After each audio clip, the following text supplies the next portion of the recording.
untuk kalam pada hari ini, yaitu Bapak Kiai Haji Abdul Hadi. Semoga apa yang disampaikan oleh beliau nanti kita dapat mengaplikasikan dalam hidup dan kehidupan kita. Tempat dan waktu kita bersilakan. Sallallahu ala Nabi Muhammad.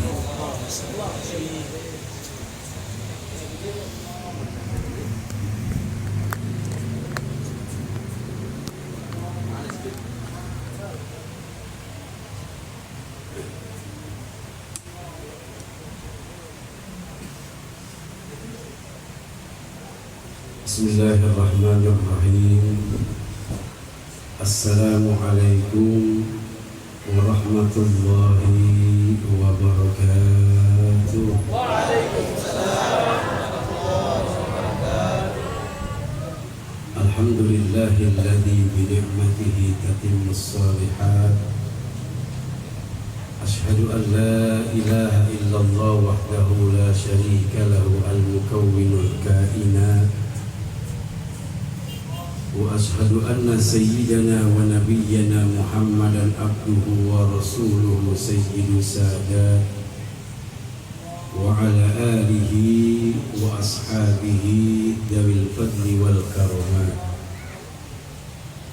Amma ba'du, faqad qala Allah ta'ala fi muhkami tanzilihi wa huwa asdaqul qailin.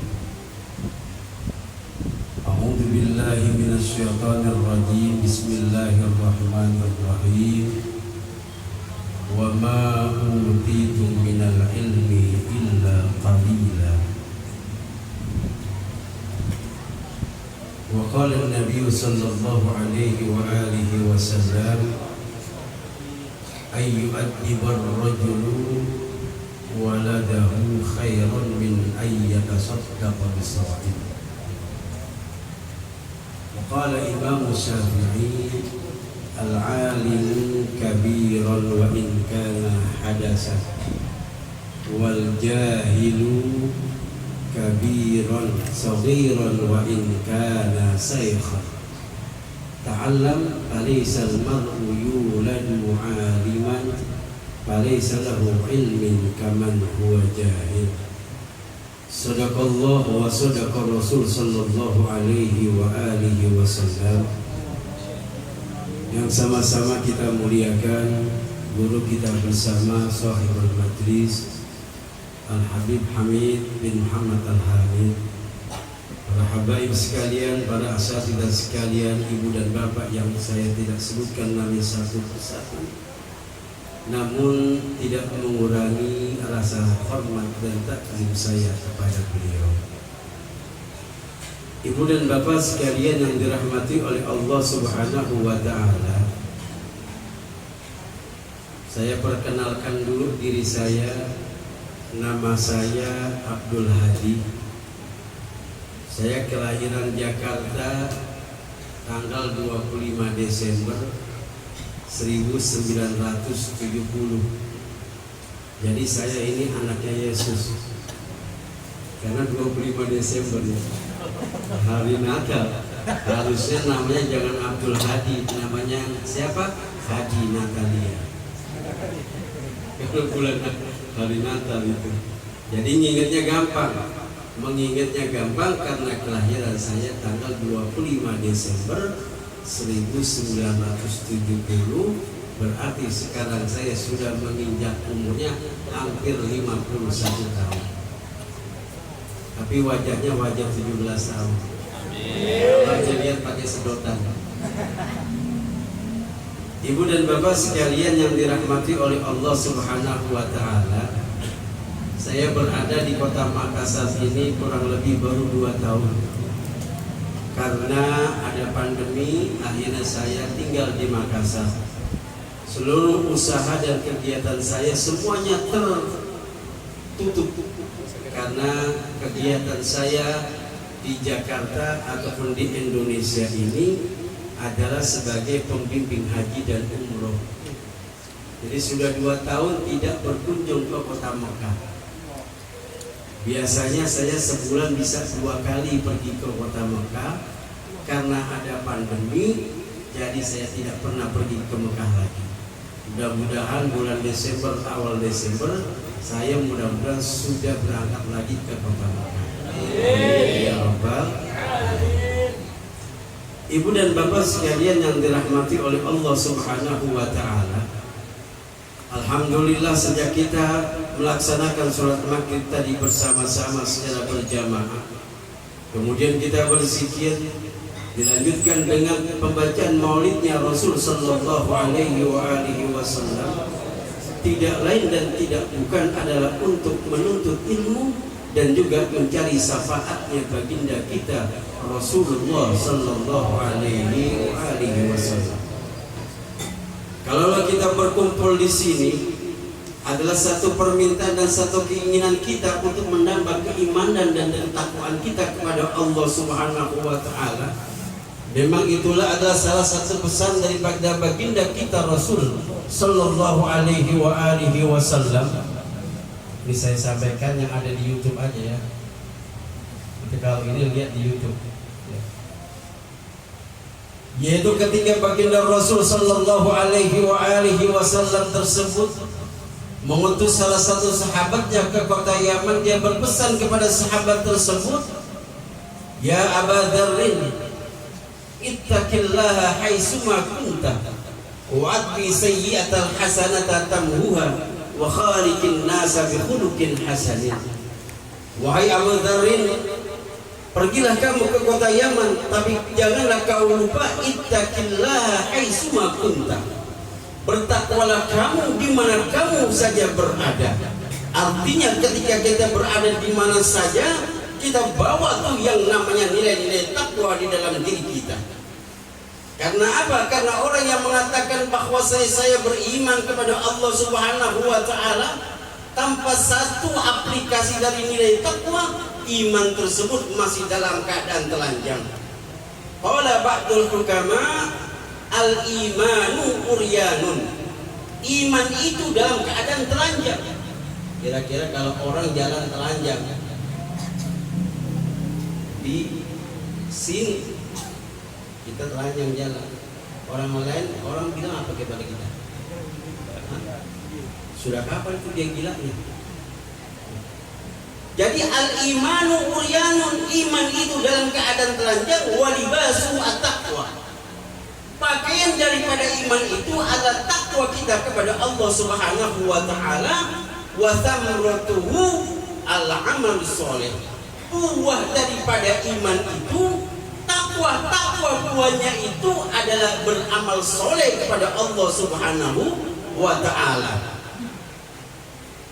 Iman. Tak kala baginda Rasul Sallallahu Alaihi Wasallam sedang duduk-duduk bersama dengan para sahabat, bainama nahnu julusun inda Rasulillah Sallallahu Alaihi Wasallam, ittala alaina rajulun syadidu bayad sawadu sadidu sawadu sahri wa syadidu bayadul qamisi la yura minhu asarun minas safar. Tak kala kami sedang duduk bersama-sama dengan Rasul Sallallahu Alaihi Wasallam, ittala alaina rajulun, tiba-tiba datang seorang laki-laki dari kejauhan, rambutnya sangat hitam, bajunya sangat putih, tidak tampak dari diri tersebut. Dia itu baru melaksanakan satu perjalanan yang jauh. Fajalasa inda Rasulillah Sallallahu Alaihi Wasallam rukban birukbin. Artinya ketika itu orang laki-laki tersebut duduk di hadapan Rasul Sallallahu Alaihi Wasallam dengan bagaimana ini dengkulnya, dengkul nggak sih namanya? Kalau di Makassar namanya apa? Lutut ya, lututnya diapakan, ditempelkan dengan lututnya baginda Rasulullah Sallallahu Alaihi Wasallam. Faqala, ya Rasulullah, ma huwal Islam? Ya Rasul, apa itu yang dikatakan dengan Islam? Al-Islamu huwa an tashhada an la ilaha illallah wa anna Muhammadar Rasulullah wa iqamis shalah wa ita'iz zakah wa hajjil wa shaumi Ramadan wa hajjil baiti man istata'a ilaihi sabila. Sudah nanya, ini orang laki-laki, dia mengatakan sodaqta ya Rasulullah. Sudah bertanya, dia membenarkan. Umar sampai berkata, ya Rasulullah, ini kurang ajar amat nih orang. Kenapa? Dia bertanya dan dia membenarkan. Yang pertama, wa al-Islam. Ditanya dengan Islam. Ma huwal Islam antas syahada an la ilaha illallah. Engkau bersaksi bahwasanya tidak ada Tuhan selain Allah. Artinya ketika kita sudah menyatakan hal yang demikian, kita berjanji, kita beriktikad bahwasanya tidak ada Tuhan selain Allah. Artinya di luar kekuatan-kekuatan tersebut adalah ketika kita mengakui di luar kekuatan-kekuatan itu, berarti kita telah menduakan Allah Subhanahu wa Ta'ala. Ini kira-kira kalau di sini di Makassar, kalau lagi melakukan atau melaksanakan kawinan anaknya, mengawini anaknya, ini kira-kira kalau di kamar suka dikasih sajen nggak? Halo? Halo? Ada nggak sampai sekarang? Di dalam kamar ditaruh pisang raja, ada kopi, ada teh, ya, kopi manis, kopi pahit, ada teh manis, ada teh pahit, ditaruh di dalam kamar. Ada nggak sampai sekarang? Halo? Banyak. Tradisi. Oke, itu tradisi, tapi ketika kita menaruhkan hal yang demikian itu, kita mengharapkan sesuatu di luar kekuatan Allah Subhanahu wa Ta'ala, artinya kita telah menduakan Allah dan kita telah berbuat musyrik kepada Allah Subhanahu wa Ta'ala. Katanya kita bersyahadat, asyhadu an la ilaha illallah wa asyhadu anna Muhammadar Rasulullah. Aku bersaksi tiada Tuhan selain Allah, dan aku bersaksi bahwasanya Muhammad adalah utusan Allah Subhanahu wa Ta'ala. Tetapi kalau kita masih percaya di luar kekuatan Allah, artinya kita tidak yakin bahwa kekuatan itu datangnya dari Allah Subhanahu wa Ta'ala. Banyak di antara kita itu menuhankan yang namanya uang. Betul? Banyak tidak seperti itu. Aduh, gak ada duit, mati saya. Karena apa? Di alam pikirannya dia mengatakan bahwasanya rizki yang diberikan oleh Allah Subhanahu wa Ta'ala itu adalah uang. Tidak. Kalau kita pikirkan napas kita rizki atau bukan? Rizki. Kalau kita bangun tidur tidak bernapas, pasti diumumkan di masjid. Alhamdulillahilladzi ahyana ba'dama amatana wa ilaihin nusyur. Hafal doanya? Halo? Dibaca tidak? Halo? Kalah sih sama anak TK. Anak TK doa makan hafal. Ya, doa makan hafal. Doa mau tidur hafal. Doa keluar rumah hafal. Doa masuk Baitul Khala, WC apa? Kita kira-kira masuk WC dibaca nggak doanya? Halo? Bisa nggak baca doa masuk WC? Apa coba? Allahumma inni a'udzubika min khubuthi wal khaba'ith. Allahumma barik lana. Gimana ini? Masa baca doa masuk WC Allahumma barik lana bima razaqtana wa qina adzabannar? Itu kotoran mau dimakan. Kita baca bagaimana? Allahumma inni a'udzubika minal khubuthi wal khaba'ith. Keluarnya Gufranaka. gufronak. Cukup gufronak saja. Gufronak. Nah, inilah ketika kita masih mempercayai kekuatan-kekuatan di luar kekuatan Allah Subhanahu wa Ta'ala, artinya keimanan kita tersebut perlu dipertanyakan. Kenapa? Karena keimanan kita masih dalam keadaan telanjang. Belum dihiasi, belum dipakaikan baju dengan nama apa? Dengan takwa kepada Allah Subhanahu wa Ta'ala. Kalau kita bertakwa sama Allah, Allah berjanji kepada kita, wa may yattaqillaha yaj'al lahu makhraja wa yarzuqhu min haitsu la yahtasib. Siapa yang bertakwa kepada Allah Subhanahu wa taala, yaj'al lahu makhraja, akan dijadikan baginya jalan keluar, wa yarzuqhu min haitsu la yahtasib, dan diberikan rezeki dari jalan yang tidak kita duga-duga. Makanya yakin kalau kita bertakwa kepada Allah Subhanahu wa taala. Kira-kira kalau kita sholat yakin tidak? Ya, yakin. Khususnya kapan ketika kita sholat? Lalu takbiratul ihram aja kan. Allahu akbar, khusyuk banget di sholat. Ini sholatnya sholat zuhur di rumah ya. Allahu akbar. Rakaat pertama selesai. Rakaat kedua selesai. Mau rakaat ketiga dia bingung. Ini yang udah keempat apa ketiga ya? Ini keempat apa ketiga? Kenapa? Karena ketika dia sholat apa?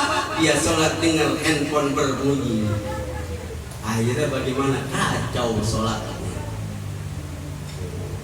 Makanya sholat itu harus pakai ilmu. Dalam matan Jubat yang sering saya sampaikan itu, karena Ibnu Rushd dikatakan, wa kullu man ya'malu bi ghairi ilmin a'maluhu mardudatun la tuqbalu. Semua orang yang bekerja beramal tanpa ilmu, amalnya itu tertolak dan tidak diterima oleh Allah Subhanahu wa taala. Makanya ketika kita melaksanakan sholat itu harus pakai ilmu. Ini ada seorang suami Pak, istrinya itu rajin banget sholatnya. Istrinya ini adalah anaknya seorang kiai. Mantunya karena ketemu di kampus, ini mantu nggak pernah sholat.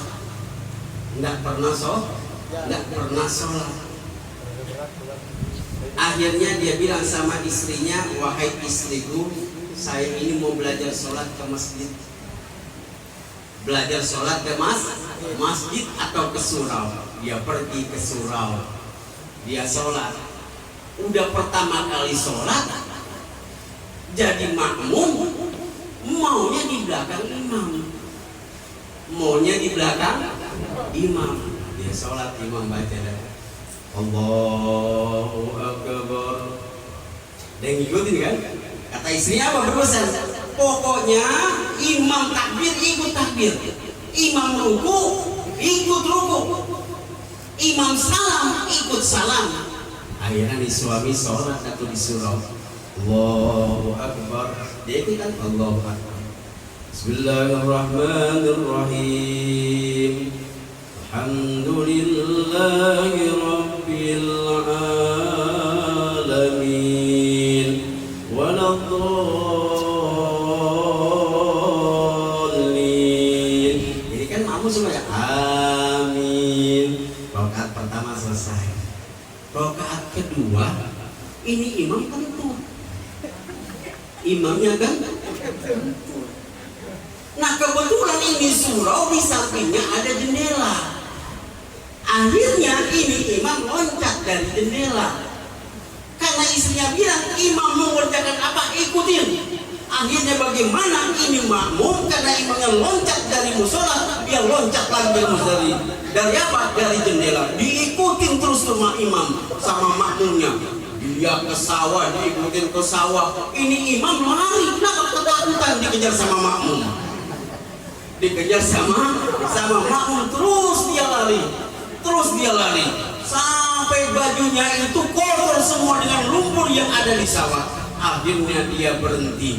Ini imam berhenti. Kenapa? Karena dia sudah capek lari dikejar-kejar makmum. Dia mengatakan, makmum, kenapa kamu ngejar-ngejar saya? Ini kan amanat istri saya, Pak Imam.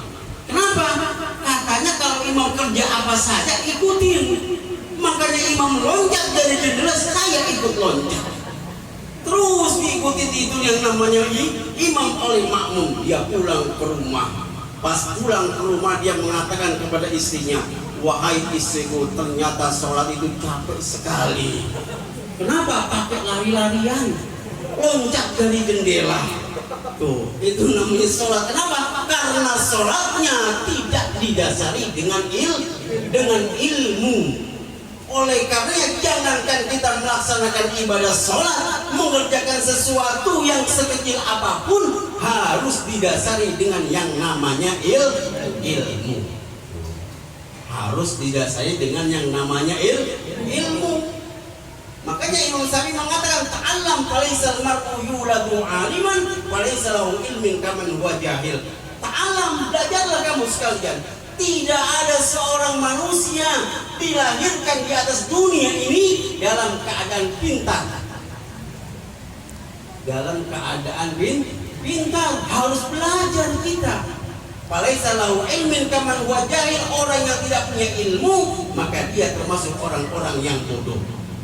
Nah, kalau kita mempunyai ilmu, kata Imam Syafi'i, al-alimus kabiron wa in kana hadasa. Orang yang punya ilmu tersebut walaupun umurnya muda, tapi dia itu dihormati di tengah-tengah masyarakat. Orang bodoh walaupun dia tua, tapi dia tidak dihormati di tengah-tengah masyarakatnya. Coba kalau kita ada yang namanya Maulid Nabi, dia punya ilmu, datangnya belakangan, datangnya terakhir, kira-kira tuh tempat duduk sudah disediakan atau belum? Sudah atau belum? Contoh Habib Hamid bin Muhammad Al-Hamid datang terakhir. Tempat duduknya sudah ada belum? Sudah. Duduk paling depan.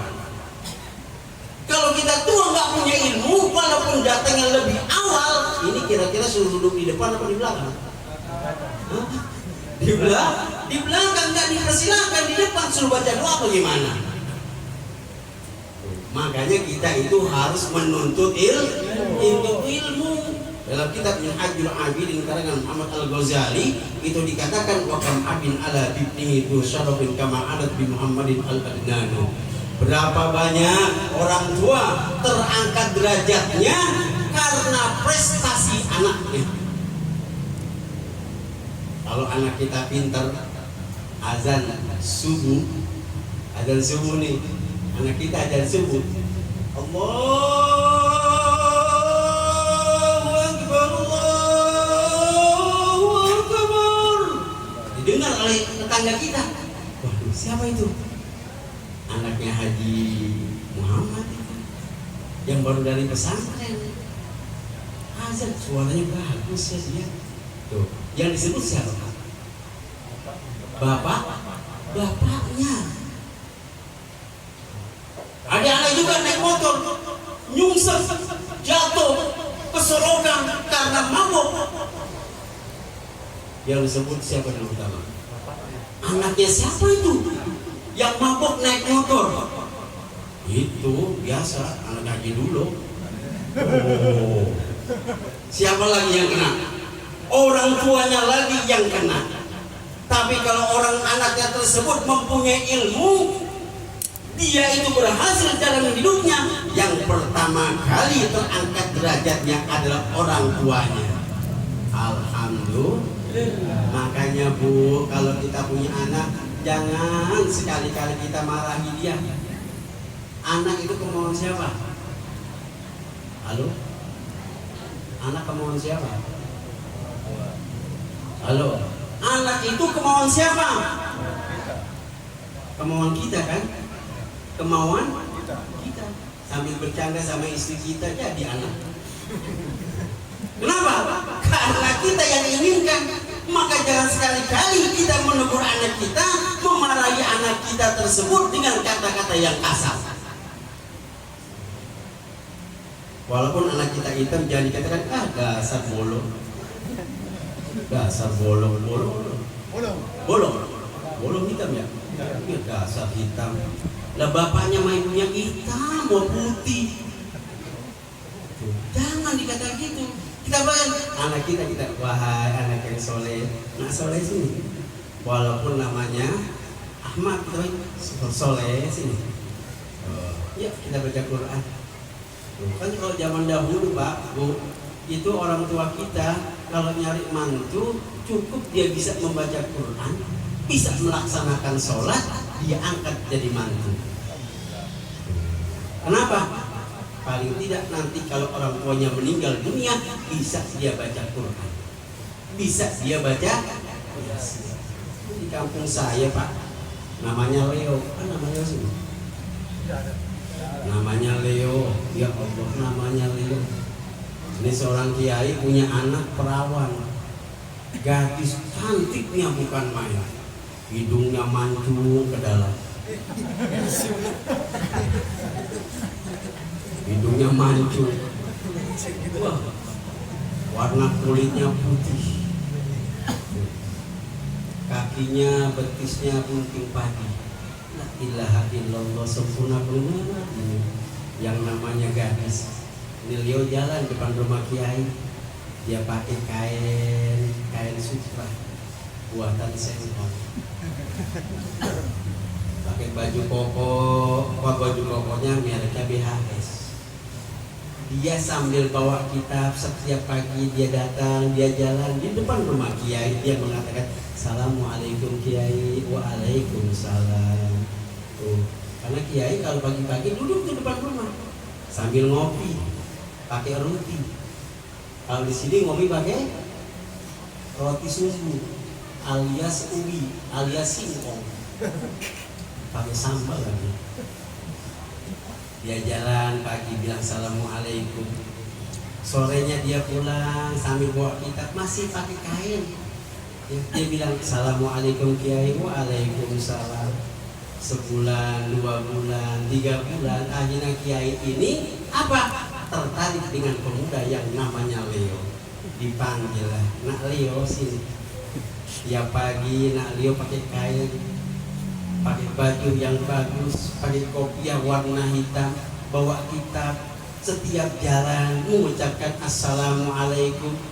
Wahai kiai, ini kan ajaran Rasul, sunnah Rasulullah. Ayyusallima saghir alal kabir wal qa'id wal maru alal qa'id wal qalil alal khasir. Hendaklah memberi salam kepada apa? Orang yang muda terhadap yang tua, orang yang jalan terhadap orang yang duduk, orang yang sedikit terhadap orang yang banyak. Oh begitu ya? Iya. Alhamdulillah, ternyata saya tidak salah pilih. Nak Leo begitu mengamalkan sunnah baginda Rasul Sallallahu Alaihi Wasallam. Akhirnya bagaimana Nak Leo? Saya punya anak gadis ini. Kebetulan anak gadis saya ini sudah cukup untuk dinikahkan. Maukah Nak Leo untuk nikah dengan anak saya? Dalam hatinya Alhamdulillah, ini memang yang saya harapkan. Akhirnya bagaimana? Dinikahkan ini Leo dengan anak kiai. Nikah dia. 2 hari 2 malam itu pernikahan. Siapa yang belum nikah di sini? Banyak. Pacaran jalan. Pacaran ya? Jangan. Nggak boleh pacaran, nanti pacaran setelah kita nikah. Nikmat banget. Ini nah, kalau menurut mazhab Az-Zahiri, kalau orang tuanya mengizinkan di bawah itu anaknya sudah nikah. Dalam apa? Dalam kitab fikul kitab was-sunnah. Itu kalau kita mengizinkan mazhab Az-Zahiri, nih ada anak perawan kita, diajak sama pacarnya, Bapak saya izin bawa anak Bapak, itu sudah nikah. Kenapa sudah diizinkan sama orang tuanya? Kalau mazhab Zahiri, tapi kalau mazhab Syafi'i tidak boleh seperti itu. Ya, jangan bawa anak orang. Ya. Udah pada demok gimana? Basah, bawa doang. Akhirnya bagaimana nih? Sudah dinikahkan, dibikin pesta 2 hari 2 malam, sudah selesai. Pas sudah selesai, masuk tuh yang namanya bulan Ramadan. Karena biasanya kalau kita menikahkan anak kita itu bulannya bulan apa? Bulan Sya'ban. Sudah mau dekat-dekat Ramadan, kita nikahkan anak-anak kita. Sudah selesai dinikahkan, bulan Ramadan datang, ini bapak sama ibu kan nggak pernah dengar anaknya baca Quran, nggak pernah baca Quran, hanya penampilannya saja. Dipanggil Leo. Iya bapak. Ini mamamu ingin dengar kamu baca Quran. Karena memang bagaimana orang dulu seperti itu, yang penting punya mantu, bisa baca Quran, bisa jadi imam, sudah alhamdulillah. Akhirnya dikatakan begini, Bapak mau dengar Leo membaca Quran? Iya, mamaku juga. Ini kan bulan Ramadan, bulannya Al-Quran. Syahrul Ramadan alladzi unzila fihil Quran. Bulan Ramadan diturunkannya Al-Quran. Kamu sudah berapa juz bacanya? Belum. Tapi Bapak mau dengar saya ngaji? Iya. Mama juga? Iya. Dia ngaji. Karena apa? Mantunya yaitu seorang dia mertuanya dia baca. Baiklah, saya ngaji dulu. A'udzubillahi minasyaitonirrajim. Ini bapak bilang sama ibunya, mak, enak suaranya. Kenapa? Ta'awudnya aja enak, apalagi kesananya. Sudah baca ta'awud. Dia baca bismillah.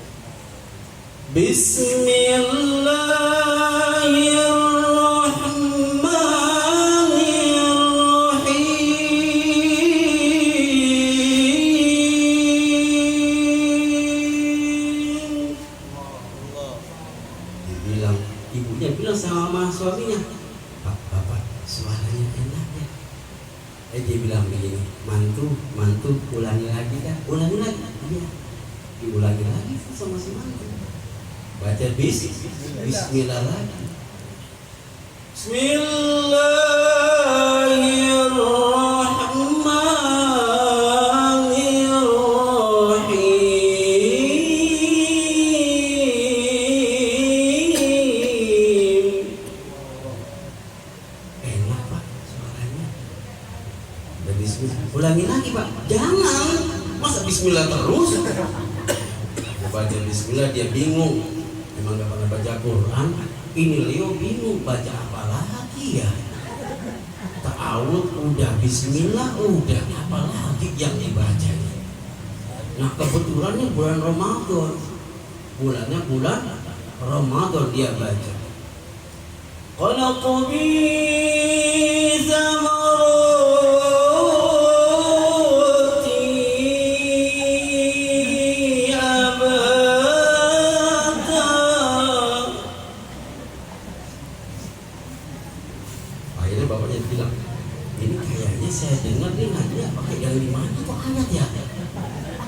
kol-kolannya sih bagus, tapi saya nggak pernah baca nih ayat ini.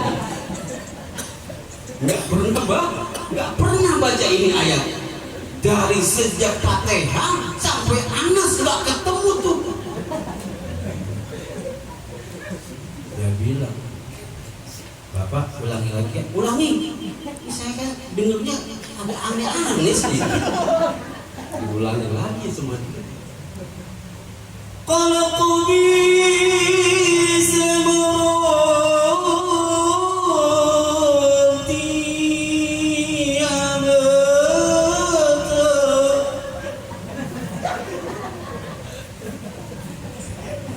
Akhirnya ini istrinya dari kamar bilang, Deng, apa ini mangkoknya? Kenapa? Kamu bacanya kolak ubi sama roti, ya saya bawain mangkoknya.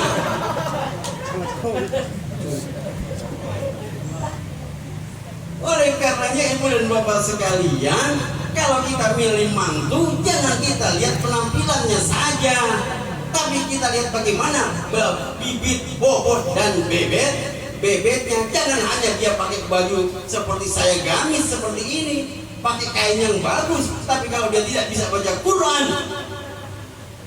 jangan kita pilih dia menjadi mantu kita. Bagaimana dia akan melaksanakan ibadah sholat kalau dia tidak bisa membaca Al-Quran?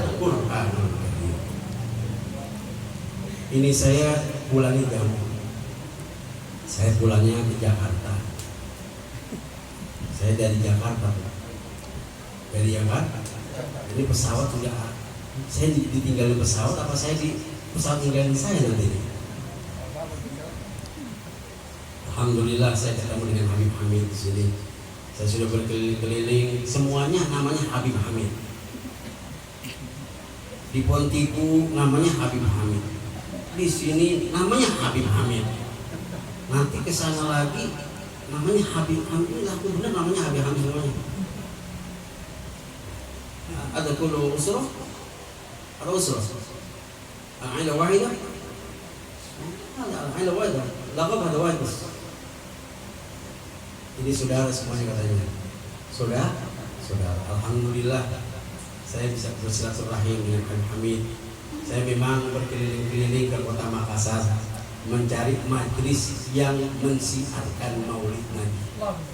Karena apa? Karena saya selama 2 tahun hanya di rumah saja, tidak kemana-mana. Alhamdulillah saya diajak oleh teman saya ke Habib Alwi yang ada di Semeru.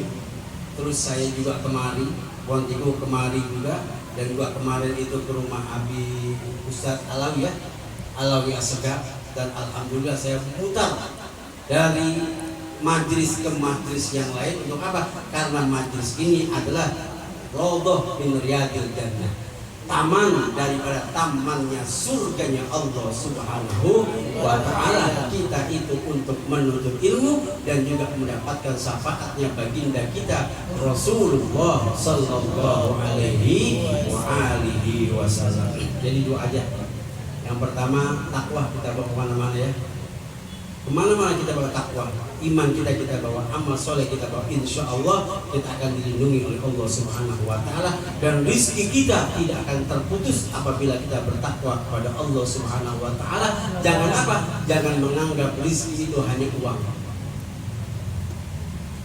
Udara itu adalah rizki, bangun tidur itu adalah rizki, apa yang kita makan itu adalah rizki, kita bertemu di sini adalah rizki dari Allah Subhanahu wa ta'ala. Demikian, saya mohon maaf apabila ada kesalahan dan kehilapan dari saya.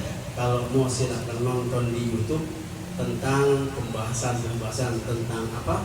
Tentang ilmunya Allah Subhanahu wa ta'ala, yaitu Media Dakwah Darul Mustofa Makassar. Di situ sudah tayang beberapa kajian-kajian tentang keilmuan, dan insya Allah setiap hari Rabu saya mengisi tentang masalah adab, masalah suluk sesuai dengan tesis saya, yaitu at-tarbiyah al-khuluqiyah inda at-tabat-tabai wal marodi. At-tarbiyah al-khuluqiyah, pendidikan akhlak ataupun etika ataupun apa lagi, pendidikan akhlak menurut at-tabat-tabai dan al-marodi. Dalam 2 tafsir, tafsir al-mizan dan tafsir al-marodi, saya kompilasi keduanya, menemukan di situ titik terang daripada pendidikan akhlak yang dibawakan oleh siapa? Luqmanul Hakim. Demikian perkenalan saya namanya Abdul Hadi. Ya, kalau embel-embel ada NA-nya, ada hajinya, itu hanya dunia saja. Yang jelas nama saya Abdul Hadi. Kalau haji, memang setiap tahun saya berangkat, alhamdulillah. Ya, setiap tahun tidak pernah absen kecuali tahun 2020 dan 2021 saya tidak berangkat haji karena pandemi. Ya, saya doakan yang hadir di sini bisa berangkat haji. Amin. Bisa berziarah ke makam baginda Rasul sallallahu alaihi wa alihi wasallam. Kenapa? Man zaroni fi mamati kaman wa zaroni fi hayati. Siapa orang yang berziarah kepadaku ketika aku mati, sebagaimana yang berziarah kepadaku ketika aku hidupnya. Mudah-mudahan semuanya diberikan rezeki oleh Allah Subhanahu wa ta'ala dapat berziarah ke makam baginda Rasul sallallahu alaihi wa alihi wasallam. Adanallahu iyyakum ajma'in. Assalamualaikum warahmatullahi wabarakatuh. Waalaikumsalam.